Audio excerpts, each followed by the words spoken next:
Welcome, everybody. My name is Colton from Zim2 Capital. Today I'm here with President of Commerce Resources, Chris Grove. Chris, thanks for joining. Thank you, Colton. So it's been a while since we last spoke, but Commerce has had some pretty big news out. Maybe you could elaborate on that. Yes, thank you. We're very excited by this milestone news that we had out most recently, which is our first production of a sample of rare earth carbonate.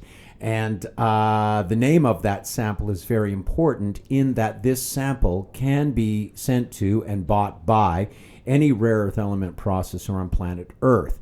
Because what we have done, which is different from the last sample that we produced and news released a year ago, this sample has no radioactive material left in it.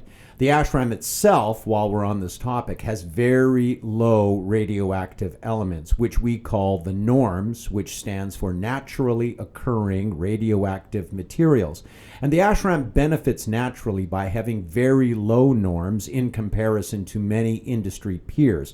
So what we really just have is a low level of thorium. Literally, the amount of uranium in the ashram is less than your average kitchen counter granite tabletop or your counter.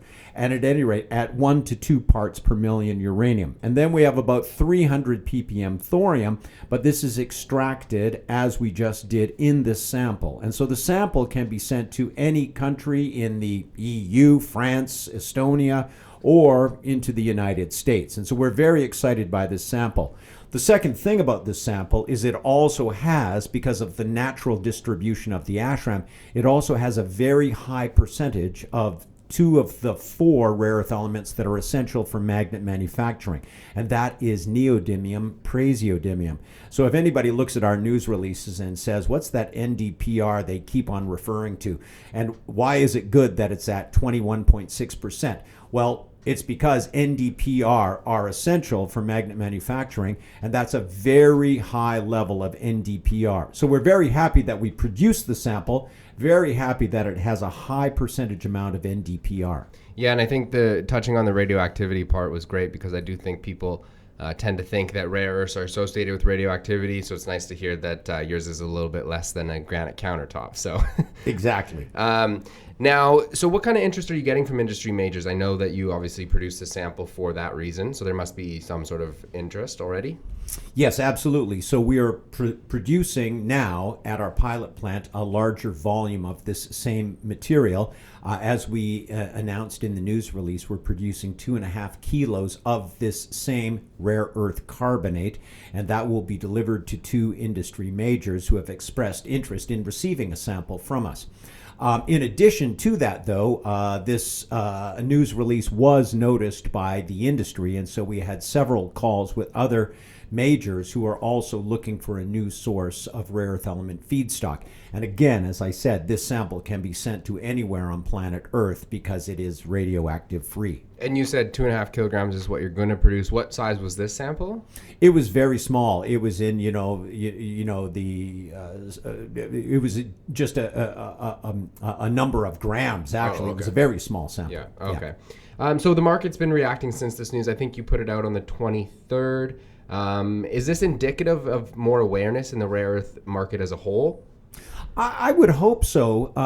Certainly, as I've said before, rare earth elements are arguably the commodity that has the most acute dynamics out of any commodity. It may not be as well understood, or that acuteness may not be as well understood or seen as some investors as, say, lithium, with lithium hitting its all-time highest price, etc.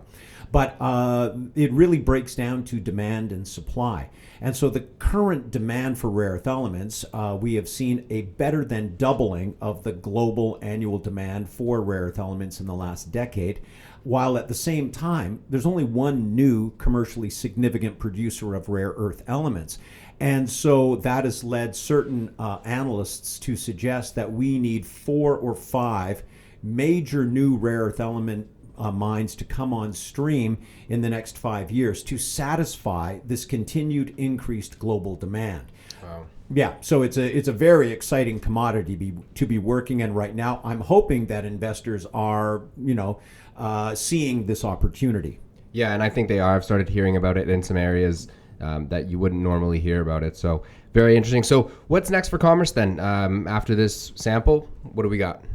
Well, so our pilot plant at Hazen Research in Golden, Colorado, about a mile down the road from the original Coors brewery, they are producing right now, they're bulking through our pilot plant enough material to then produce 2.5 kilos of this rare earth carbonate for industry requests.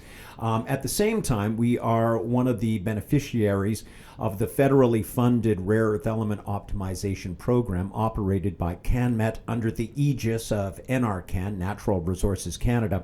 And this program, it's really two programs, one for $48 million, the other one for $10 million. And we should have some news about these optimization programs specific to the ashram over the next while as well.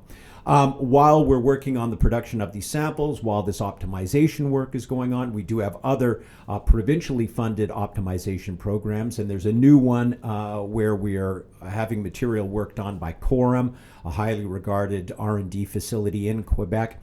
And then at the same time, we are continuing all of our work on our pre-feasibility study. So there are, 13 different components essentially of the pre-feas, and one of them, for example, is the selection of the site where we will look to place our downstream processing facility. So there are many different aspects that I think investors will be able to understand as we progress further along the road of finishing the pre-feas. Well, it sounds like there's lots to come in the next few months here, and we'll keep updated with that and make sure you're on camera as much to tell that story. So thanks a lot, Chris, and we'll see you again shortly. Thank you. Thank you, Colton.